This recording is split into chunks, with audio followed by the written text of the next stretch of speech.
ራስልኝ ክብራትና ክብራን እንደምን አላችሁ እንደገና ተመልሻለሁ ዛሬ የመጣሁት ለምን የዓለም አቀፍ የወንጀል ችሎትንና ያቋቋመውን ስምምነት አላስተዋወቃችሁም ብዬ ነው አጭሩ ከኢምፒዩኒቲ ጋር በተያያዘ የሚጠቀስ ህግ ነው የሮም ስምምነት የሮም ስምምነት በ1998 በፈረንጆቹ አቆጣጠር ጸድቆ በ2002 ስራ ላይ የዋለ ጸረ ኢምፒዩኒቲ ወይንም የተወሰኑ ወንጀሎችን ፈጽሞ ከኃላፊነት መሸሽን የሚገዛ አዲስ ስምምነት ነው እስካሁን ድረስ ወደ 125 የሚሆኑ ሀገሮች አጽድቀውታል ከነዛ ባህር 33 የሚሆኑት የአፍሪካ ሀገሮች ናቸው የአፍሪካ ሀገሮች ስምምነቱ ሲጀመር በሞቀ አቀባበል ተቀብለውት ነበር ወደውት ነበር በኋላ ግን ብዙዎቹ ተከሳሾች ከአፍሪካ ሲሆኑ ጊዜ ከከሄ ነገር የአፍሪካ መሪዎችን ለማጥቃት የተቋቋመ ወይም የመጣ የፖለቲካ መሳሪያ ሳይሆን አይቀርም የሚል ጥርጣሬ አደረባቸው እንግዲህ ያው እንደምታውቁት ደግሞ ብዙ ወንጀል የሚፈጸመው በአፍሪካ ነው ምን ያለበት ምን አይችልም አይነት ነገር ሆኖ ነው መሰለኝ ብዙዎቹ በአሁኑ ጊዜ ከፍተኛ ተቃውሞ አላቸው በዚህ ቢያንስ ቅሬታ አላቸው ኦሬዲ ፈርመውታል አልወጡ አንዳንዶቹ ወጥተው ነበር ተመልሰው ገብተዋል እና ይሄ የሮም ስምምነት የሚባለው የዓለም አቀፍ የወንጀል ችሎትን ወይ ፍርድ ቤትን ያቋቋመ ስምምነት ነው ይሄ ስምምነት በወቅቱ ሲጸድቅ ብዙዎቹ የዓለም መሪዎች ደስታቸውን ገልጸዋል ለምሳሌ የተባበሩት መንግስታት ድርጅት ዋና ጸሐፊ በወቅቱ የዚህ ስምምነት መጽደቅ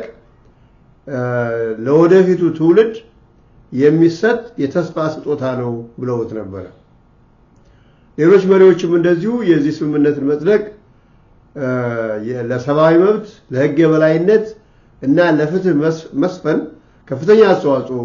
የሚያደርግ ስምምነት ነው ብለውት ነበር በርግጥም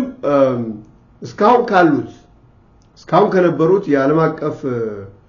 የፍትህ ተቋማት የዓለም አቀፍ የወንጀል ፍርድ ቤት ከፍተኛ ግምት የሚሰጠው ተቋም ነው የሮም ስምምነት ይሄን ፍርድ ቤት ያቋቋመው ስምምነት ነው እንዳልኳችሁ አራት ወንጀሎችን የሚመለከት ነው ዓላማው ሁለት ነው አንደኛ አሁንም ለቅሳቸውን አራት ወንጀሎች የሚፈጽሙ ሰዎች በህግ እንዲጠየቁ ማድረግ ነው ሁለተኛው እነዚህ ወንጀሎች በዚህ ምድር ዳግመኛ እንዳይፈጸሙ ወይም እንዲቀነሱ ለመከላከል ነው እነዚህ ወንጀሎች ምንድናቸው የጦር ወንጀል የዘር ማጥፋት ወንጀል crime of genocide crime against humanity ወይም በሰብአዊነት ላይ የሚፈጸም ወንጀል እና crime of aggression ወይም የወረራ ወንጀል ናቸው ፍርድ ቤቱ በእነዚህ ወንጀሎች ላይ ነው ስልጣን ያለው እና ቀደም እንደገለጽኩላችሁ ዋናው ዓላማው ኢምፒዩኒቲ እነዚህ ወንጀሎች ፈጽሞ አካውንተብል ሳይሆኑ እንዳይቀሩና ፍርድ ማን ነው ለፍትህ ነው የሚባለው አይደለም